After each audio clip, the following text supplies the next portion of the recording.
What's up, everybody? My name is Juan Rivera, and I'm basically making this channel so I can document my journey in the investment world as I'm diving into it freshly right now without really having a dime in the stock market. I am self-employed. I do not have work at the moment, and I said, hey, what better way to start learning about the stock market than right now when I have all the time in the world to dive into it. So that's exactly what I did. Now, my previous history is very, very little. I downloaded Robinhood a little bit over a year ago. If you don't know what Robinhood is, it is an investment app. You can download it right onto your smartphone and you can start trading right on Robinhood. It is very user-friendly, but you can tell that it's definitely targeted for beginners now that I'm starting to learn the process a little bit more. So the very first thing that I did is I reached out to a friend who has invested heavily in the past and currently as well, and he recommended me to make an account with TD Ameritrade, which is exactly what I did. So that is what I'm using as a platform right now, TD Ameritrade. My funds are in there as I'm starting to invest in trade. Again, I am self-employed. So one of the very first things I wanted to look into, since I do not have a 401k or retirement plan, is what I can do within the stock market or within things like Roth IRAs, which I'm learning about right now, to kind of set a good foundation for myself in the future into retirement. So what I did is I looked at my finances. It's the very first thing. I looked at my finances. I knew that I wanted to create something for retirement, very first and foremost. So I looked at my finances and I came to the conclusion that I'm very comfortable putting in $5,000. Because some of this is you have to weigh in the risk reward and things of that nature. But since I'm going into an index fund, if you do not know what an index fund is, I will explain that in a second to the best of my ability, since I am a complete and utter newbie.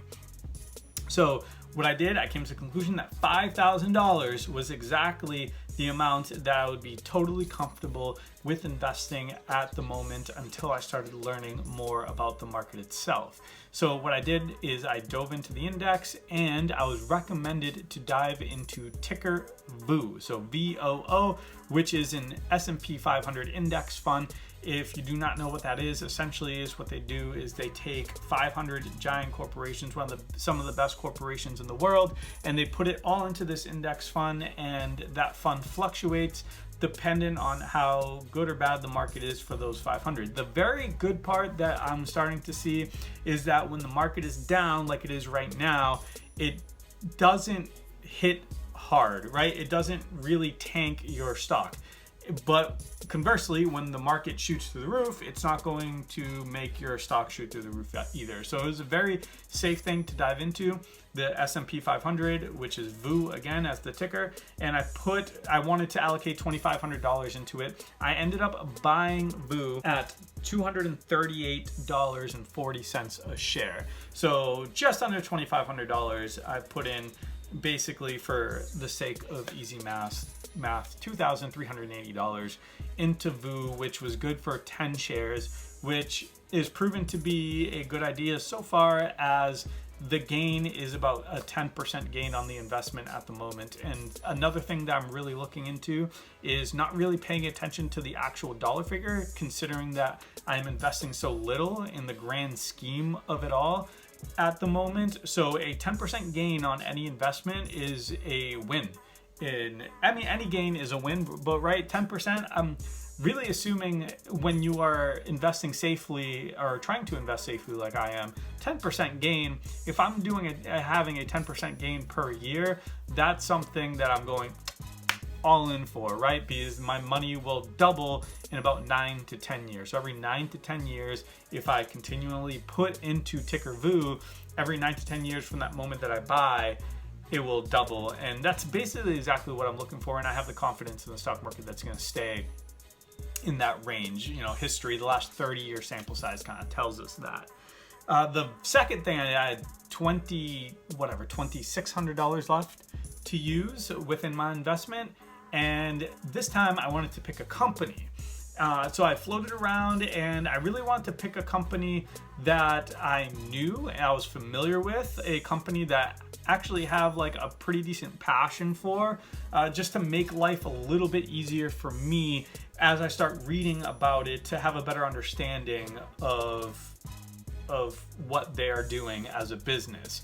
At the end of the day, you are investing, right? So you want to invest in good business, especially when you are a very conservative investor or a first-time investor like me. I wanted to dive into a company that has a long-standing, has a great history, is going to continue in the future, regardless of what is going on right now, and a company that I have a decent understanding of. And now that I dive further into it, I can elevate my understanding of the company as I go forward. And that was Disney for me. So Disney has gone from somewhere $150 to $160 a share, which was about a little bit over 6 to 8 weeks ago. And I was able to get Disney at $98 a share. So essentially, I just bought 26 shares of Disney stock, which obviously, easy math, I just use easy math, $2,600, which is what I had left from using about $2,400 towards VU. And that's basically how I invested my first $5,000. Really nothing crazy, very straightforward. I didn't want to dive in and really make a giant mistake. I have confidence that Disney's going to make it through what's going on at the moment, through all of the resources that they have and all of the brain power that they have over there. I know nobody's going to the parks and nobody's going to the hotels or the cruise ships or anything like that, and it probably won't for quite some time, but they do own a lot of things that we do consume at the moment, even when we're at home during a pandemic. So I was all in on Disney.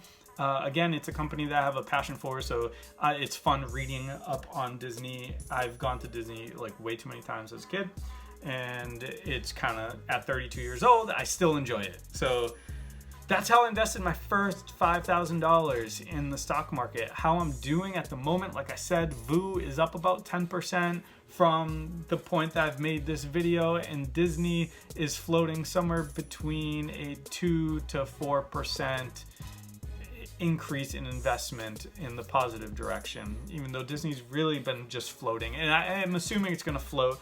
So this is a very long-term plan when it comes to Disney. I don't feel like I'm going to unload. I'm definitely not going to unload on VU, like probably ever, right? You know, but Disney is something that I want to hold on to and maybe invest even more in as the ticker kind of floats around that $100 mark, because I am fully confident that's going to increase over the next 3 years back upwards into the mid 100s to even 200s. So I'm very confident in doubling that investment in the future.